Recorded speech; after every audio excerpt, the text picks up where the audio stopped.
Mike Rowe here with a radical idea. If you want to see more companies make more things in this country, buy more things from more companies who make things in this country. I refer in this case to the incredible t-shirts, sweatshirts, blue jeans, and more made by my friends at American Giant. Everything American Giant makes is made in the United States. And right now, you can take 20% off your first order at american-giant.com/Mike. That's american-giant.com/Mike.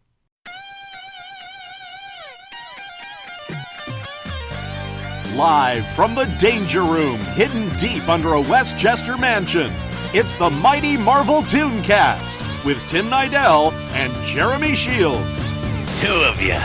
The odds are getting better and better. Spider says, danger! We always kiss the bridesmaids, too. This ain't Cajun country, hun. Zip those lips. Kumbaya! He's alive. And in a lousy mood. I can't believe it. Get away while you can! Join them as they review classic Marvel animation. And now, here's Tim and Jeremy. Excelsior! Hey, true believers, it's time to visit the Danger Room again. Hey, it's me, it's Jeremy Shields, and I didn't come to the Danger Room alone because that's just dangerous. That's just weird. Why would you go alone? I don't know. I was a glutton for punishment. I'm waiting for one of these pistons to crush me. Ooh. Yeah, I hear Gambit nearly got one, too. It kind of tore his jacket up, but that's a whole other story. It sure is. But yeah, this is Tim Nidell. Woohoo! Woohoo! You may know us from the Neverland Podcast and Saturday Morning Rewind, and we thank you for knowing us from there, but this is a whole different ball game. In fact, this is not quite a ball game, because if you tried to play baseball in the Danger Room, you'd probably find the most lethal version of baseball you've ever seen in your life. I don't know if I want to play baseball with Wolverine. I don't think he plays very fair. Yeah, and he's got temper problems, so if he starts to lose, he'll probably, he might slice your ball up. Yeah. That can be taken two ways, but I meant the baseball. That's why I'm laughing. I could have said he could have slashed your bat, and that could have went the same direction, too. I don't know if we should edit that out or not. Okay.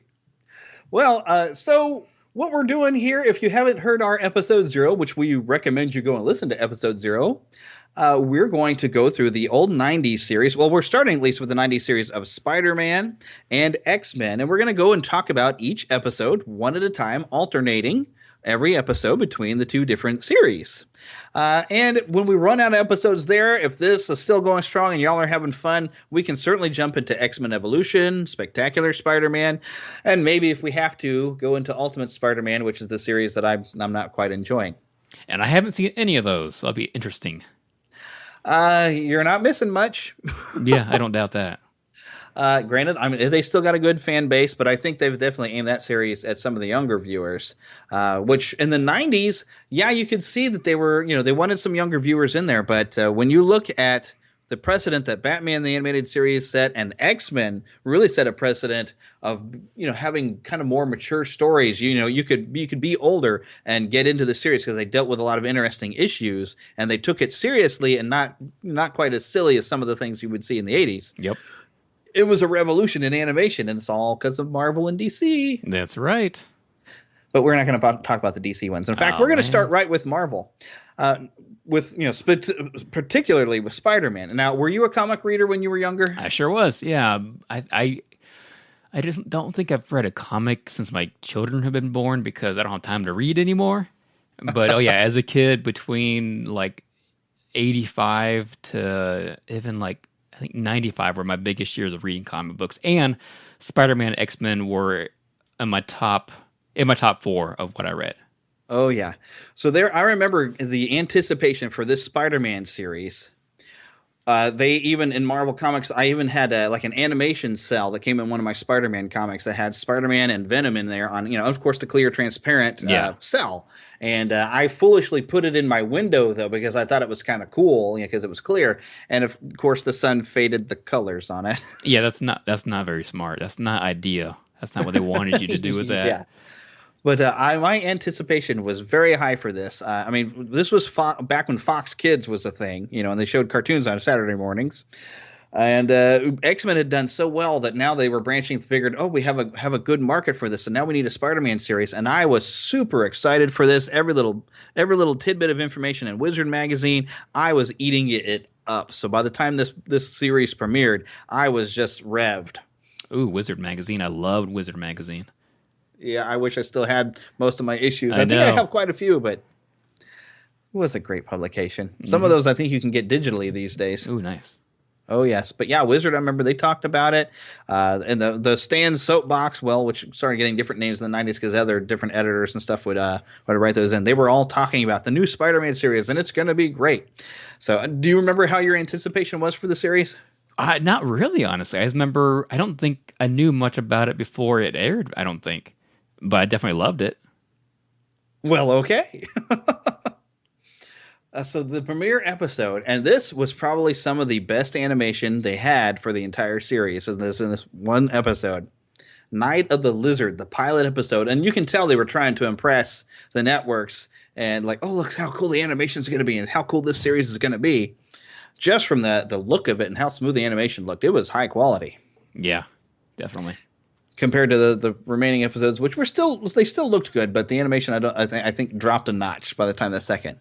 But that's how they do with pilot episodes. Have you ever gotten to go to one of the you get an invitation in the mail to go to the certain hotel or whatever in town and sit and watch these pilot televisions, but in the end you're really just going to be asked about the commercials they showed during the pilots. Have you ever done anything like that? I live in Montana, and they do that with like livestock. Come and see the livestock. We'll show you commercials in the middle. We'll print an ad on the side of a cow. Oh, it's some. I recommend it. If you ever come to Montana, I highly recommend it. It'd be worth it to go into some mountains. So, you know what? I should have looked this up on the time that the Spider-Man series premiered. I'm going to November look it up. 19th, 1994. Well, there we go. In 1990. Wow, I didn't remember it being that late in. I was just like a little kid when this thing came out because 1994, that would have been my junior year. Yeah. November of 94? No, that's my senior year in high school. I was 14. Yeah, I'm 3 years older than you, so I'm not revealing my age that much. But yes, I was a senior in high school, and you know, I never grow up, so I was still super excited about a cartoon. You're the pan. You can't grow up. You're the pan. That's right. I am the pan, so I just can't grow up. Oh my goodness. So this premiered. Now, what'd you think of the theme song for this? Oh, that's one of the things I was going to bring up. I love the rockin' theme song. They changed it. You know, it's like the original Radioactive Spider-Man theme, but it's so rock and roll. I loved it. Oh yes, very much. And then a little bit of that techno thing where you've got the weird kind of robotic voice that Spider-Man. Yeah.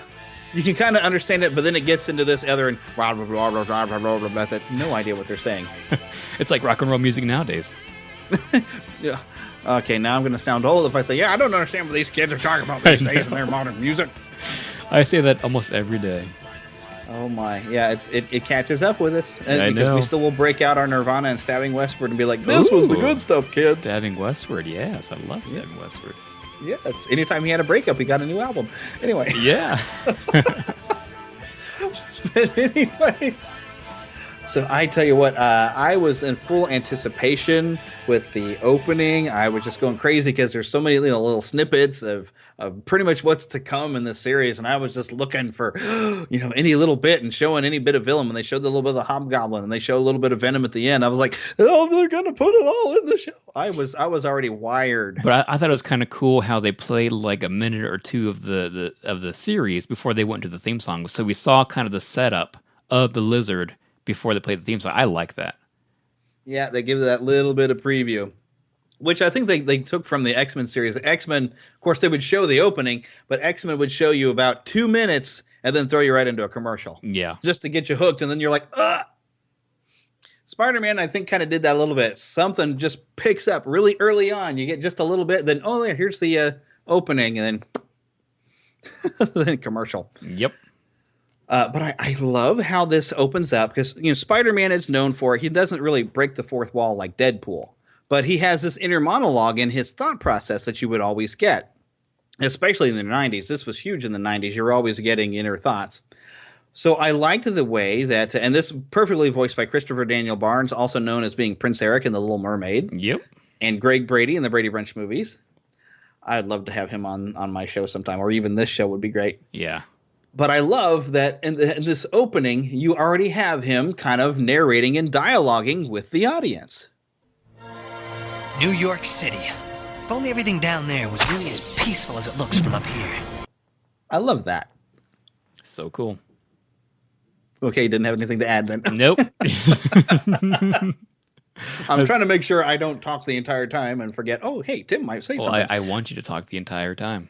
Your voice is very soothing. Oh, well, of course it is. I have gotten feedback about how nice my voice is before. So the one thing that I would say, though, about this episode and maybe the series in general is there are times it's hard to tell, okay, what is it, when is he thinking and when is he saying this out loud? Because there is one moment when he's in the sewers, and we'll talk about the story in a little bit, but he's in the sewers and he's blaming himself for Kirk Connor's accident. The worst part of all this is I was the one who helped the doc with his experiments. And he kind of gestures as he's like, oh, and the worst part about it is I'm the one who encouraged him in this experiment, and he's gesturing right before a guy kind of grabs his leg and saying, help me, help me. So I always wondered in my head, okay, was he really thinking out loud and gestured to himself?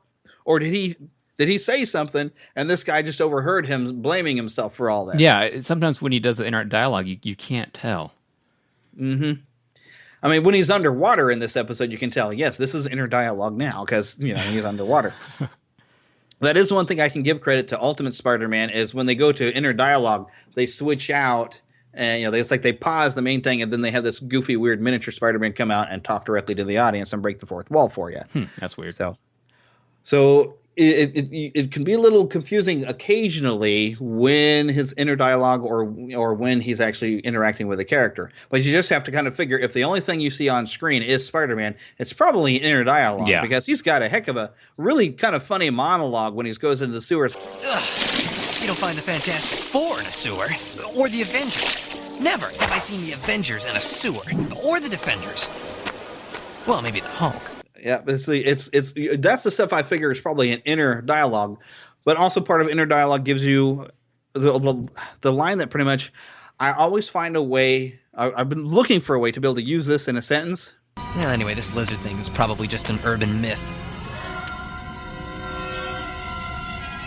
Wait a minute, looks like I was myth-taken. I've always wanted to find a way to use that in conversation, but I never get the chance. Well, let's have our audience, text us or not text us. Well, who's going to text us? We don't have a phone number for this show. Tweet us. Not yet, but we could make it happen. Yeah, we sure can. I have methods. I don't want to know. But yeah, those are some just the general things. I always liked the humor of this show is that it very much matched Peter Parker and Spider-Man, the type of inner dialogue and jokes that he would typically have. I think they captured it very well in this series.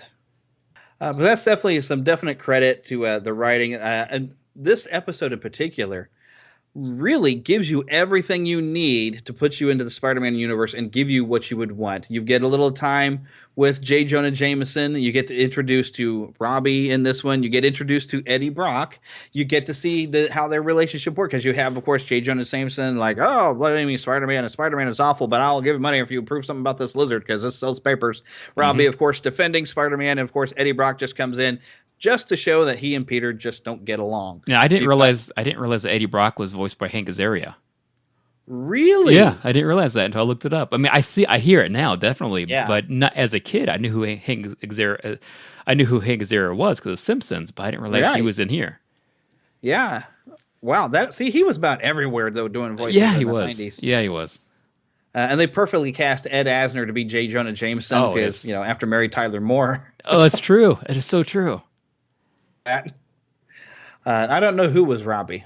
No, I didn't. Let me see here. I have the IMDb pulled up. I don't think it's anybody that I really knew. Rodney Salisbury. Doesn't ring any bells for me. He was also in, not really much I know of, at least. Animatrix. Oh, that I did see. That was kind of cool. I rented it once. The Invincible Iron Man. Okay. As Rhodey. Awesome. And that's about really all I see that's really sticking out. So it's some later things that he has done.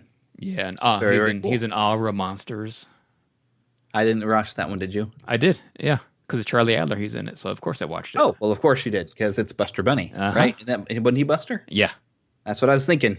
same voice and everything too in the show, so of course I watched it. Of course. So really great casting, but I love that this episode gives you time in the office to kind of give that dynamic. You instantly also get to his relationship with Aunt May, where he is, of course, like, oh man, the $1,000 money that would be for getting the photo of the lizard would be great for a new motorcycle, which is a fun throw in because yes, in the comics he did buy a little scooter kind of motorcycle at one point, which I'm glad the movies actually did that as well. True. But it's kind of funny that he talks about maybe doing that and then seeing that Aunt May's bills are really behind. I mean, that's the heart of it right there. His relationship with Aunt May and how she worries about, oh, you got into the sewer to take those photos, didn't you? And that it gives you a really full dynamic of what the relationship between Peter and Aunt May is really like and how his normal life really is right there in the home life. Yeah, it's easy to forget that Spider-Man's a teenager. You know what I mean? Right. Well, not in this incarnation. They did have him as a college student. Yep, it's true. That's true. But he's still young, so it's easy to forget that he's young, and of course he wants to buy a motorcycle for himself because every kid, teenager, or early 20s wants to buy a motorcycle. But there's other things that are important too. Right. But it's nice also getting to see because Peter Parker has always been a different superhero type because he's got a normal life that he has to worry and deal with. He's definitely, when they talk about in the DC universe, like Superman just disguises himself as Clark Kent, but he's really Superman, or Batman is really more Batman, but he uses Bruce Wayne as a disguise. Peter Parker is trying to just do the right thing and has to disguise himself as Spider-Man to go and do it. Yeah, exactly. He doesn't really change too much. He's basically trying to still maintain his life as Peter Parker as best he can while balancing the fact that his responsibility. And so I love that this dynamic is presented. You even get a little bit of Peter's girl problems in there. When I think this is the only episode you're really going to see much of Deb Whitman. Yeah, Deb Whitman. I don't remember her anywhere else when I watched it. I was like, who is that? Yeah, I actually the only bit more that I have about her is because I have a Spider-Man encyclopedia where it talks about her being in there, and in some the comics within the last right before the Civil War and kind of during the original Civil War in comics when Peter Parker revealed himself as being Spider-Man to the world, Deb Whitman wrote an expose book about him.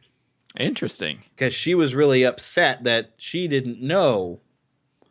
And so she came out of the woodwork and kind of were like, what? I've known him all this time. This is what Peter Parker's really like. And I can't believe he's a Spider-Man and he never told me. How that dare kind of he. thing. She probably sued him and everything for it.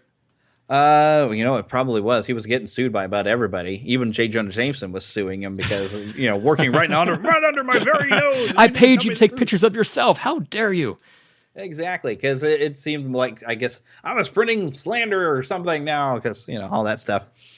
So yeah, Deb Whitman has a bit of a presence in the comics, and it was kind of fun to see her thrown into the comic, basically just to show how Peter is with the women in his life. He always kind of had that struggle going on for a long time before he finally got married, and married well, even though they've destroyed that in the comics as well. I heard about that. I didn't read it, but I heard about it. Yeah, we won't get into that too much right now. But so this episode, I love that it gives you every aspect of Peter's life as Peter and as Spider-Man, and how his interactions with women, with Aunt May, and at the Bugle. You get a taste of everything to really immerse you into the Spider-Man world as they tell this story. And I've always loved it about this first episode. It's fully encapsulated, but it doesn't feel forced like they were trying to shove it in there. They just made it part of the story. And I love how it's not just an origin story about Spider-Man. Yeah. Because, nowadays they wouldn't do that. They would make it an origin story because they feel like they have to set it up. But here, they didn't have to set it up. It was perfect how they just threw us in there into the Spider-Man world without any warning, and it was amazing. Yeah, and we don't even know how long he has been Spider-Man at this point. He probably was it since a teenager, probably since high school. Yeah, he probably was. When he was 15 years old, started his life as Spider-Man. The only thing that's going to be new for him is he's about to get his first supervillains. Yeah, and I know they touch upon it later in the series, right? They take you in the origin story later, right? When Doc Ock appears and everything. Yeah, they do go in through and give you a little bit with his responsibility. Because to me, that's actually what made me a big fan of Spider-Man, is when I got a chance to read his origin story and the great power and great responsibility. I don't have to explain his origin story. If you're listening to this show, I'm sure you've seen the movies. Yeah, exactly. You know, the powers are not what made him Spider-Man. Okay, when you really get into it. So, but that's always why I've been a big fan of him, and so I'm glad we were able to just jump right into it. Yep. Which, Spectacular Spider-Man did the same thing. They established like he had been over the summer, had been Spider-Man for the first time over the summer, that all that stuff has already happened, and now we just get right into his story, give him his first supervillains. So it's a great way to do a television series. So like, okay, let's maybe talk about the origin later, but let's just have some fun. Yeah, exactly. Tell me a little bit about the Lizard, the villain in the first episode. Who are you? Unidentified mutants. You know who I am? Who told you my name? You and what army? All right, the Lizard. Now, most of you probably saw The Amazing Spider-Man, so you might have a little bit of information about Dr. Kirk Connors. Now, with the arm, I have never been able to find out if it was... Well, okay, now here it is. Okay, he lost his arm while serving as an army surgeon during a war. Now, considering the Lizard's first appearance was in the 60s, it could have been maybe in Vietnam, could have been Korea. Yeah. But, I don't think that's that important because, in modern comics and in this animated series, they don't really get into it. But, so he had lost his arm, and through experimentation... with messing around with reptile DNA, he thought he could mix that with human and gain the ability to regenerate his arm, which unfortunately does go seriously wrong and turns him into... Oh, it even gives him a different personality when he becomes the Lizard, because the Lizard is separate from Kirk Connors, almost as the way the Hulk is separated from Bruce Banner. Yeah, and the bat on Batman.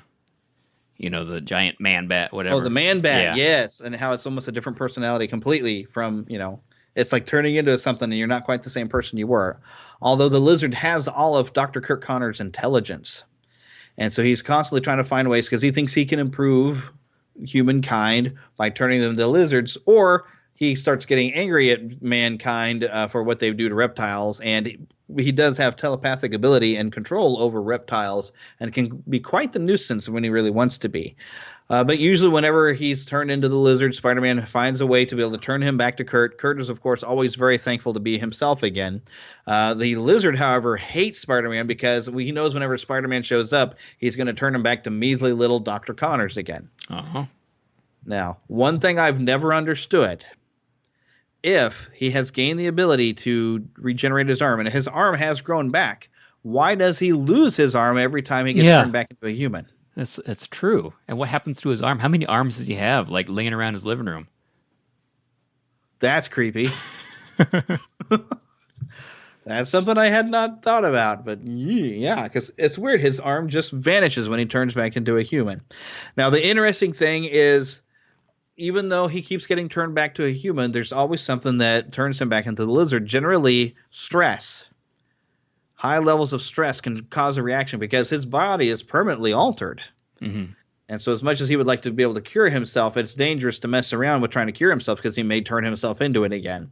And in some recent comics, unfortunately, he has become a permanent Lizard. His mind is pretty much gone. It's all reptile completely. And he actually has murdered his own son now and went into hiding. Wow, that's crazy. How old was his son in the comic? Huh? How old was his son? I think by the time he killed him, I think his son was a teenager. Yeah, I was going to say but it was his family has always been an important part of the story because as Kirk Connors, he's a good friend with Peter Parker, and Peter's been able to go to him for scientific advice. And although in the comics his wife's name was Martha, I believe in the cartoon here they called her Margaret. And I kind of find it funny if you saw Batman versus Superman. I was going to say that. Martha. How do you know that name? But yes, Martha and Billy, his son. I think in the comics, I think something has happened to Martha now as well, but I can't recall. Someone can send us an email and remind me. But yeah, I believe the Lizard has been part of the Sinister Six, been known as one of the lethal foes of Spider-Man. Found some interesting information. He's incredibly strong, can lift approximately 12 tons. He also can leap nearly 12 feet high and cover an average distance of 18 feet with each bound. They should have made it 12 feet to go with the 12 theme. Yeah, you would think, right? Yeah. 12 tons, 12 feet, Yeah. but 18 feet of distance. He covers some ground. And of course, he's got a really massive alligator-style tail, which he can knock the daylights out of you with that. So he's an incredibly dangerous. He doesn't fight fair. He fights like a flippin' standing-up alligator. And he's very relentless, very, very dangerous. You don't want to get a straight-up slugfest with this thing. Because it will kill you. It has claws. Mm-hmm. So yes, it's always been one of the interesting villains, and I was very thankful that they actually took the time to put him into a movie and actually did it right in The Amazing Spider-Man. I think they did a great representation. Yeah. Even the look that he had in that movie was very similar to the way, because I've got reprints of some of the original Spider-Man comics, and he still had a humanoid shape with the green scales. But as it has developed in the years, he's become more alligator-like as he's progressed, which is, I guess, is why they naturally thought, well, eventually he's just going to turn full reptile and have no way to ever turn back. Yeah, which has happened. And of course, now this cartoon, of course, gave him the look that we're used to in the 90s, where he's more, crocodile alligator kind of looking than humanoid. But that is the Lizard, and so now we have an entire episode about the Lizard. And speaking of the Lizard, I had this toy from this animated series of the Lizard, and I loved it. Awesome. Yeah, he was, had that cheap white plastic trench coat, overcoat thing that kind of... Did you ever have the Gambit X-Men action figure from the 90s? I don't know if I had a Gambit figure. Okay, well, the same cheap plastic, stiff... shiny, plastic sort of a cape looking thing that they had on there. But it was just, the Lizard was a really cool toy that I loved. I think I had also Spider-Man too. I think it's the only two that I had from this series of Spider-Man and the Lizard. I unfortunately was mostly broke during those times, so I didn't have a whole lot of the Spider-Man toys. But I did have a couple of the McDonald's toys, which I would love to actually re-get that set back. Mm-hmm. Yeah, I wish. Like I've said it before on my podcast. My parents sold all of my toys when I was 19 and moved away to Yellowstone. Yeah, and I let my mom give the kids that she was babysitting and let them play with my old X-Men toys and stuff, and I don't know whatever became of them. I think she did sell them all in a garage sale, and I missed them greatly. And I was trying to impress a girl when I was 19. I gave her my Super Nintendo and all of my 30 games to give to her younger brothers, trying to impress a girl. What was I thinking? I have no idea, but she must have been hot. She was. Hopefully this is now your wife when you put that much effort in, right? No. This is years before. Wow, I hope you did something equally impressive for your wife. I think I gave her... No, I didn't give her anything like a Super Nintendo. I'm sorry. I need to give her my Super Nintendo. Yeah, you better. My goodness, Tim, if she ever finds out about this other girl, I'm writing it down right now. Give her my Super Nintendo and all my games. Wow.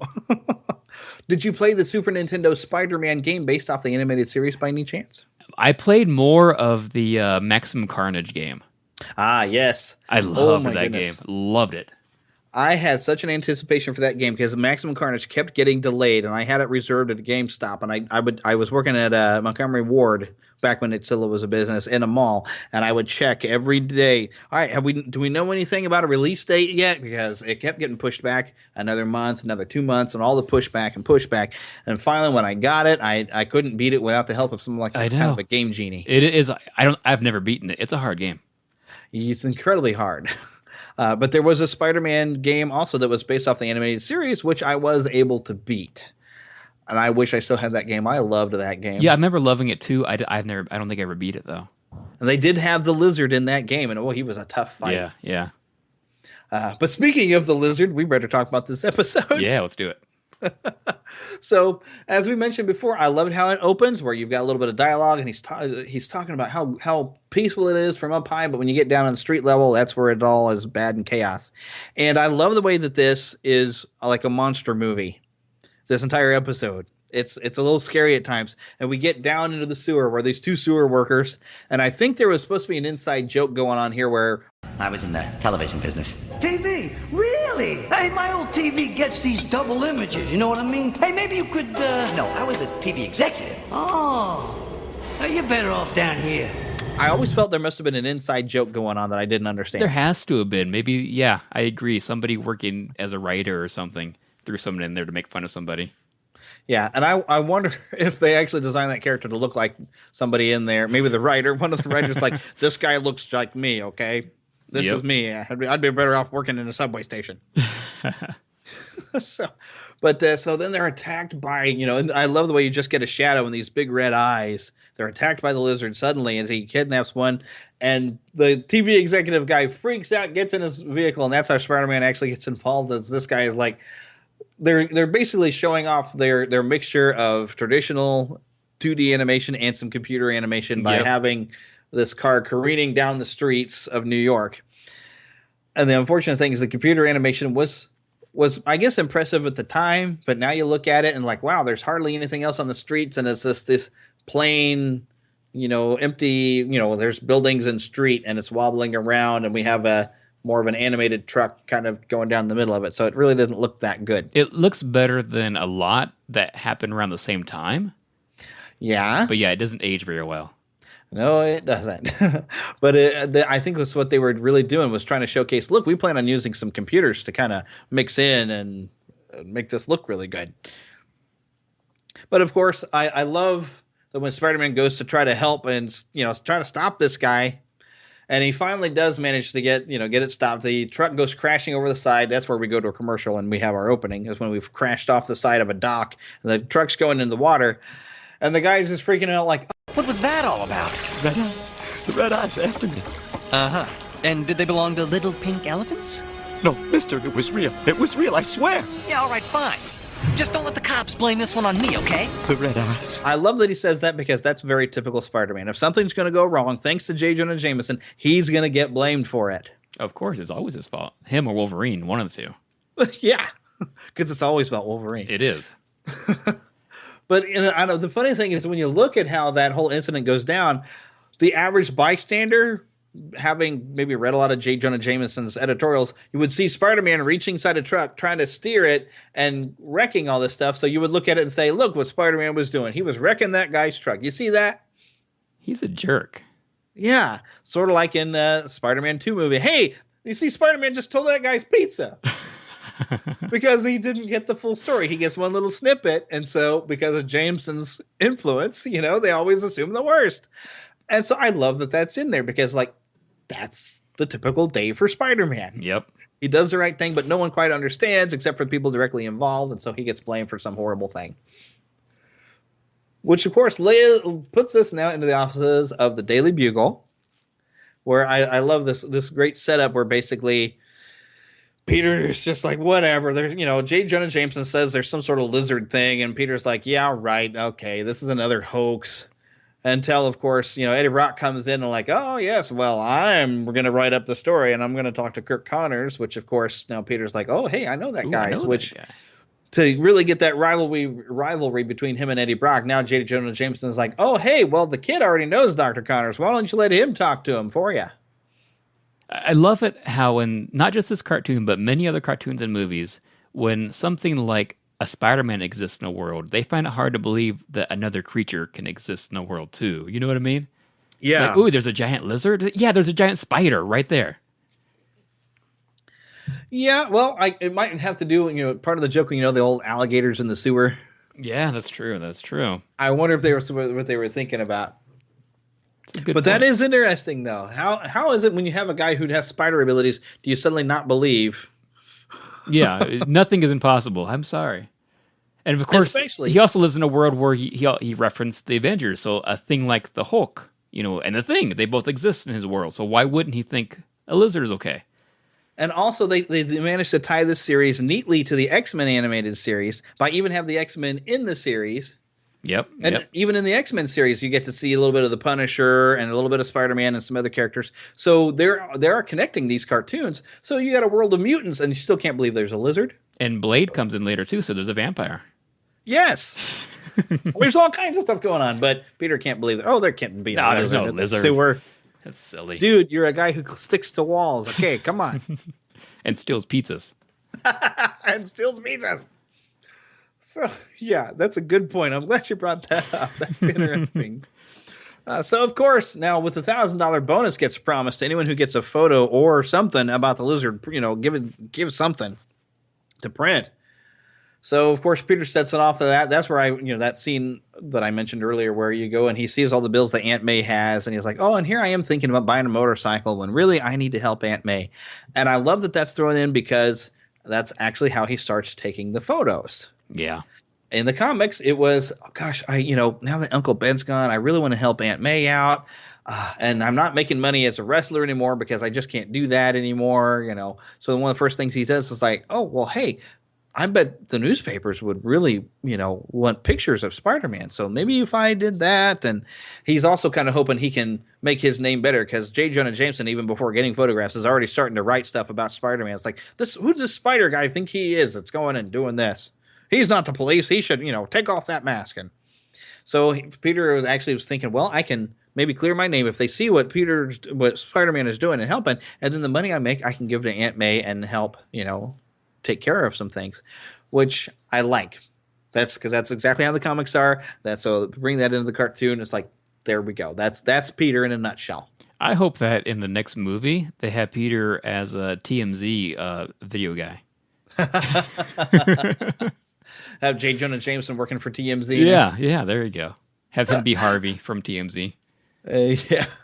Well, I just hope J. Jonah Jameson is in the newer movies because I was at least happy in Amazing Spider-Man 2 that he gets an email back from Jameson when he sends some photos or whatever to him. You get an email and it's like, oh, no, Spider-Man's evil. That's as much as you got. But I think it's because who do you get to follow up J.K. Simmons? Yeah, I don't want it to be Ice Cube. Please don't be Ice Cube like it's going around the internet, please. Oh, no. Although Ice Cube would be entertaining, I just don't, I don't think I could feel it. No.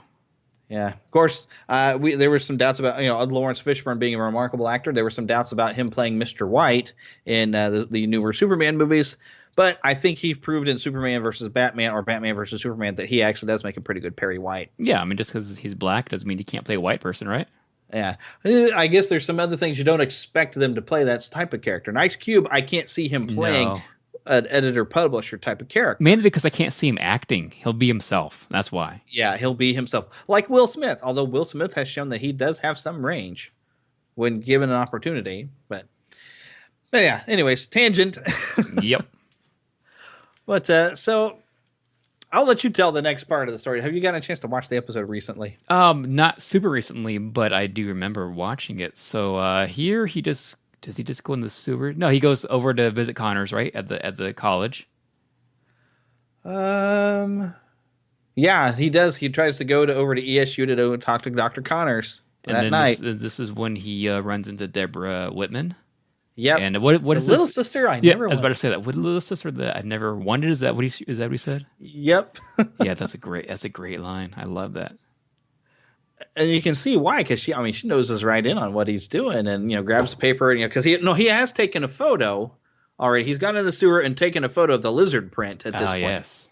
Because that's when he has the line of "Looks like I was mistaken." Yes. Look, I got to use it in this sentence. Yeah, you sure did. There you go. You solved your own question. Your quest for happiness is over. Yay! Okay, I can die now.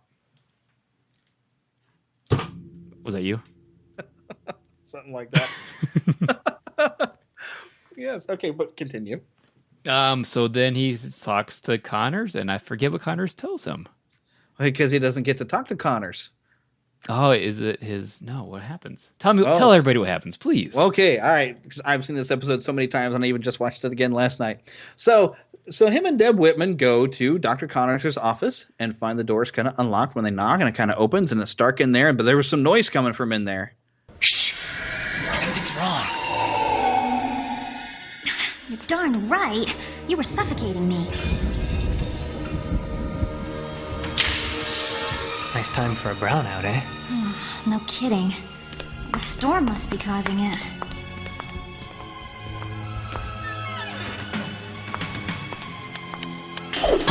Who's there? Who is it? No! Stay away! Dr. Connors? What's wrong? No, Deborah, wait! It sounds like he needs help.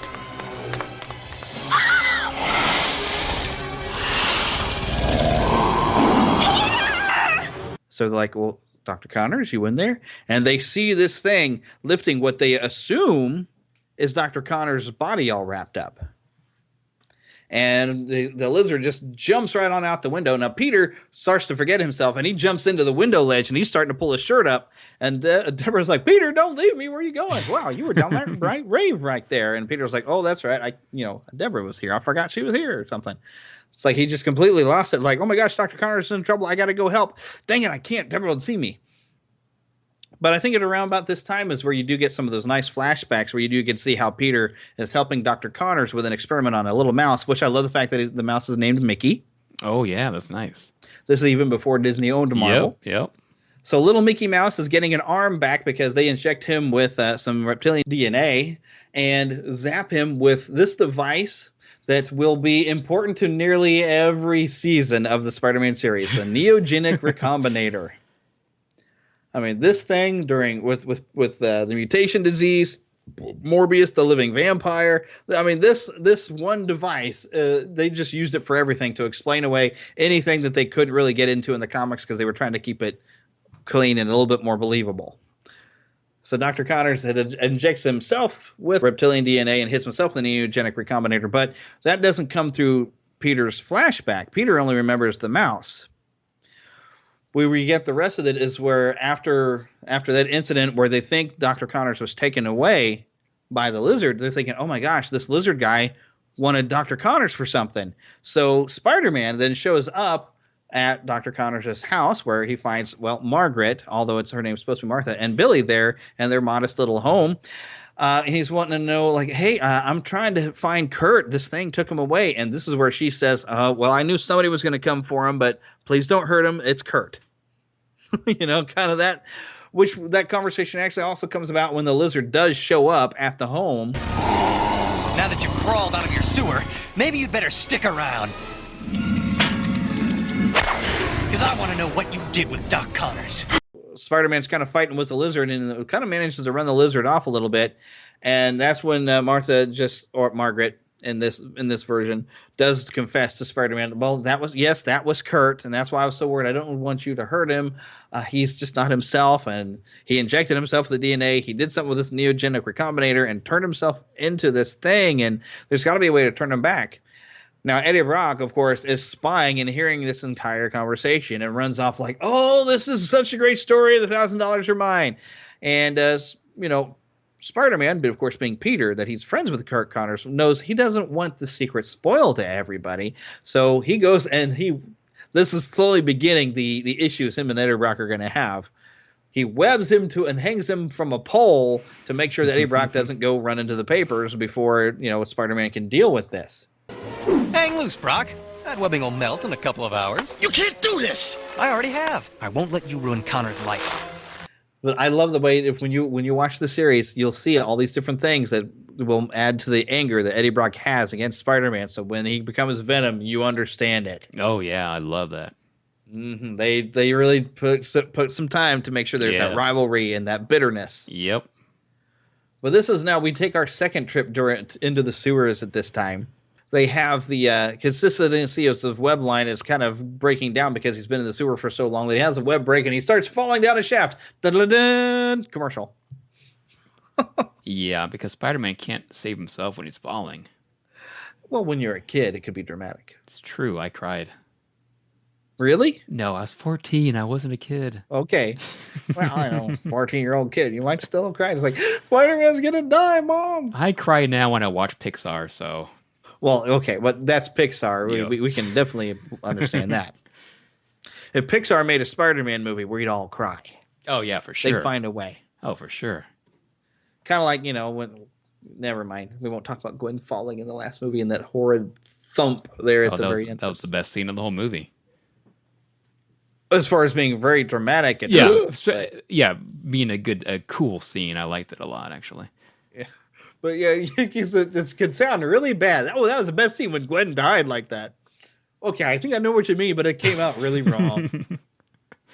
I've actually seen a really bad YouTube video where somebody was just really twisted and demented, took that little bit of the movie and made a rhythm out of her thump. Thump, thump, thump, oh, no. Thump. I'm like, what kind of sick idiot are you? But yeah, okay. That was me. It was the best scene of the movie, so I had to turn it into music. Oh my goodness. But yeah, so Pixar would find a way to put that into a movie and we'd cry. Anyway, so of course when we come back commercials, of course Spider-Man's fine. He has his typical, very much a Spider-Man thing to do, his guilt. He always feels guilty, like somehow or another it's his fault. And thinking, I'm the one that helped Kirk Connors with the experiment. If I hadn't helped him, he wouldn't have turned himself into this thing. This is all my fault. Which of course is where the previous sewer worker, finds him. Which, before Spider-Man goes off into the sewer to go and catch the lizard, I do appreciate, because the lizard came back and grabbed Margaret, I do appreciate in this cartoon that they have Spider-Man actually go to Billy and make sure he gets to a neighbor's house. Oh, nice. Yeah. I didn't he doesn't just ditch the kid. Yeah. Yeah. Because otherwise, people would question that. They were like, wait a minute, what about Billy? You just going to leave him there? Poor Billy. Generic named kid. Yeah. What about little Billy? But I do like the fact that he takes care of that, which is also what happens here with the sewer worker. Because when Spider-Man is going off after the lizard, the sewer worker's like, well, you're not going to just leave me here, are you? And Spider-Man's like, oh, no, don't worry. I'll come back for you. I'm the good guy, remember? So then probably one of the coolest, there was all kinds of really cool fights in this series. But when you have Spider-Man versus the lizard and he realizes, okay, he's kind of gone all reptile, I'm going to have to just come at him. Because he's overheard now the lizard is, of course, insane and trying to get Margaret to help him run the neogenic recombinator through a bunch of electrical wires into every home in New York and turn everybody into a lizard. Because look, we can get rid of every disease and we can grow back all of our limbs. It'll be great and wonderful. And Margaret's trying to reason with him. And I can transform all of them. No more suffering. No more pain. But Kurt, after you transform everyone, we'll all be like you. Of course. I'm the first of a new race, a better race. If you're so much better, why do you need my hands to help you? You're not better. Look what you've become. No! You're twisting things.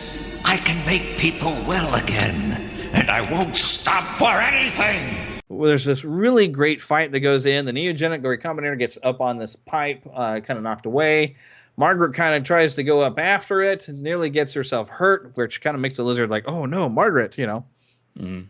But also this great moment where Spider-Man dives in there with the neogenic recombinator and the lizard, and they're all underwater, and Margaret kind of comes to and everything, and all you have is just this burst of light and the water just shooting up. In the meantime, though, you've got this great thing of Strange. So strange. A week ago, this creature was a scientist. My teacher. My friend. He cared for people and wanted to help them just as I do. And now look at the both of us, fighting each other, fighting for our lives. Which is also a really good Spider-Man thing, because nearly every Spider-Man villain is also somehow personal. Yeah, it's true. It really is. His best friend, his best friend's father. He tries so hard to keep himself masked, to keep his personal life away from his villains, but somehow or another, it always gets into his personal life. It almost does. Like if he didn't exist as a person, would these people exist? Would they be in trouble?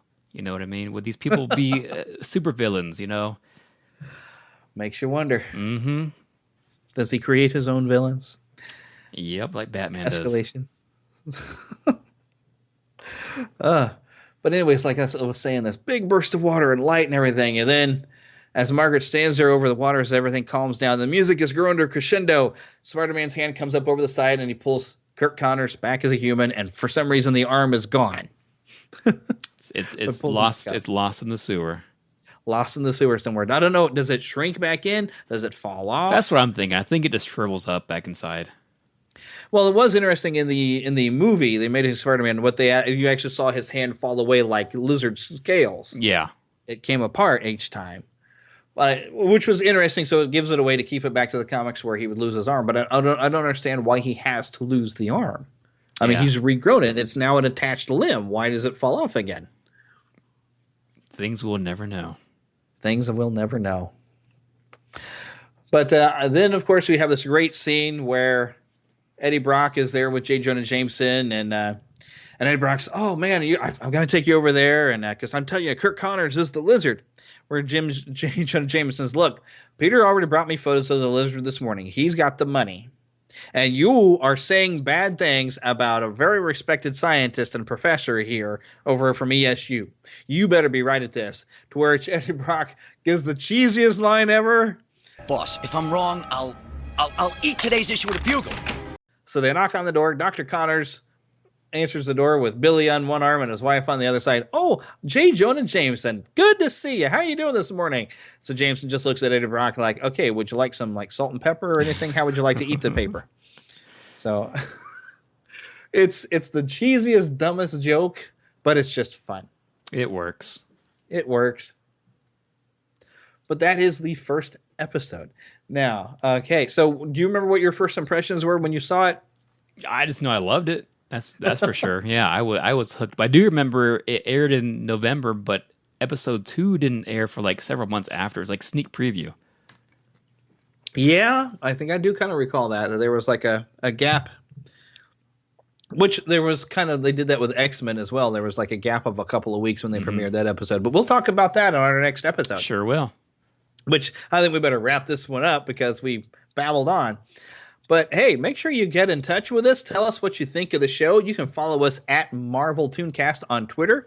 We also have a Facebook page, which if you just go to Facebook and you search for Marvel ToonCast, or I believe it'll be facebook.com/Marvel ToonCast. Come and like the page and interact with us. Send us an email at marvel@neverlandpodcast.com because, yeah, I'm still using my Neverland Podcast page here. In fact, we have a website that's building up right now. Go to marvel.neverlandpodcast.com. If this thing really takes off, we'll give it its own website, but for now, we're hosting it all there. And remember to check out both of our podcasts. Jeremy does the Neverland Podcast, and I do Saturday Morning Rewind. Loads of fun for everyone, and there are links to those shows, of course, at marvel.neverlandpodcast.com. Nice little images there. But we will see you next time. I'm not sure when you're going to get a chance to listen to the episode, so I won't say we'll see you next week. We'll see you when you come and download us again, which make sure you download the next one because we're going to talk about X-Men, and we're going to talk 2 episodes of X-Men next time. Ooh, yes, I cannot wait. So, see ya. Excelsior.